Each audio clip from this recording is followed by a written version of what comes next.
कहानी का शीर्षक है प्रेरणा का स्रोत। प्लीज सब्सक्राइब @सीमा मुदगिल।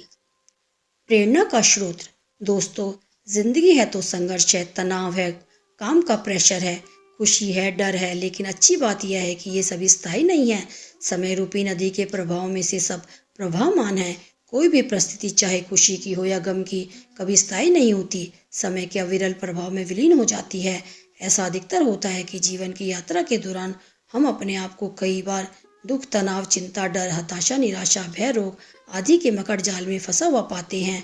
हम तत्कालिक परिस्थितियों के इतने वशीभूत हो जाते हैं कि दूर दूर तक देखने पर भी हमें कोई प्रकाश की किरण मात्र भी दिखाई नहीं देती।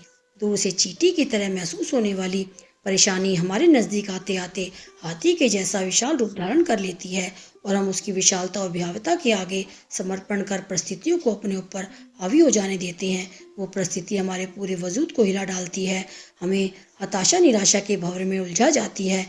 एक एक क्षण पहाड़ सा प्रतीत होता है और हम में से ज्यादातर लोग आशा की कोई किरण ना देख पाने के कारण हताश होकर परिस्थिति के आगे हथियार डाल देते हैं। अगर आप किसी अनजान निर्जन रेगिस्तान में फंस जाएं तो उससे निकलने का एक ही उपाय है, बस चलते रहें।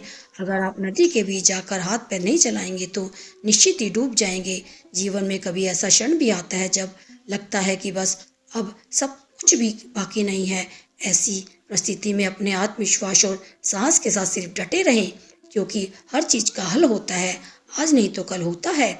एक बार के राजा की सेवा से प्रसन्न होकर एक साधु ने उसे एक ताबीज दिया और कहा कि राजन, इसे अपने गले में डाल लो और जिंदगी में कभी ऐसी परिस्थिति आए कि जब तुम्हें लगे कि बस अब तो सब खत्म होने वाला है, परेशानी के भंवर में अपने आप को फंसा पाओ और प्रकाश की किरण नजर न आ रही हो, हर तरफ निराशा और हताशा हो, तब तुम इस ताबीज को खोलकर उसमें रखे कागज को पढ़ना।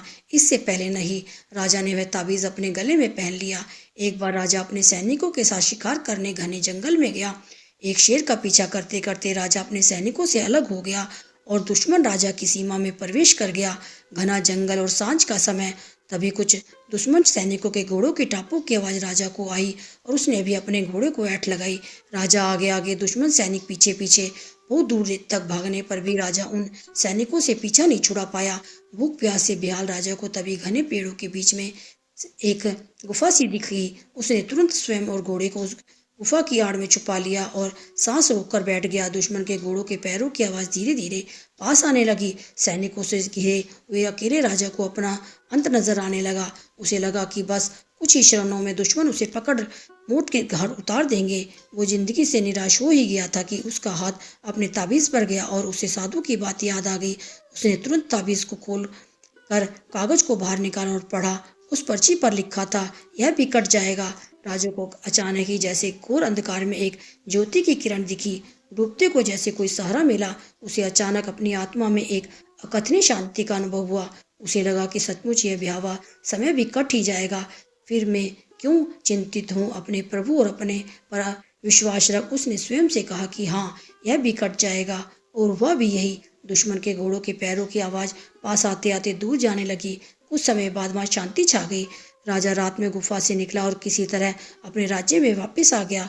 दोस्तों, यह सिर्फ अब किसी राजा की कहानी नहीं है, यह हम सब की कहानी है। हम सभी परिस्थिति, काम, तनाव के दबाव में इतने जकड़ जाते हैं कि हमें कुछ सूझता नहीं है। हमारा डर हम पर हावी होने लगता है। कोई रास्ता, समाधान दूर दूर तक नजर नहीं आता। लगने लगता है कि बस अब सब खत्म है ना। जब ऐसा हो तो 2 मिनट शांति से बैठिए, थोड़ी गहरी गहरी सांसें लीजिए, अपने आराध्य को याद कीजिए और स्वयं से जोर से कहिए, यह भी कट जाएगा।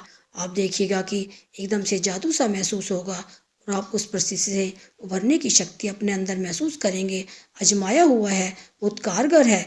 आपसे निवेदन है कि कृपया हमारे चैनल @सीमा मुदगिल को लाइक एवं सब्सक्राइब कीजिए और नई नई कहानियाँ पढ़िए, देखिए और सुनिए। यह कहानियाँ जो कि उदाहरण के रूप में हैं, यदि आप अपने बच्चों को और समाज में सुनाते हैं तो निश्चित ही सभी का बेहतर चित्त एवं चरित्र निर्माण होगा। आपका बहुत बहुत धन्यवाद। आपकी सेवा में सीमा मुदगिल।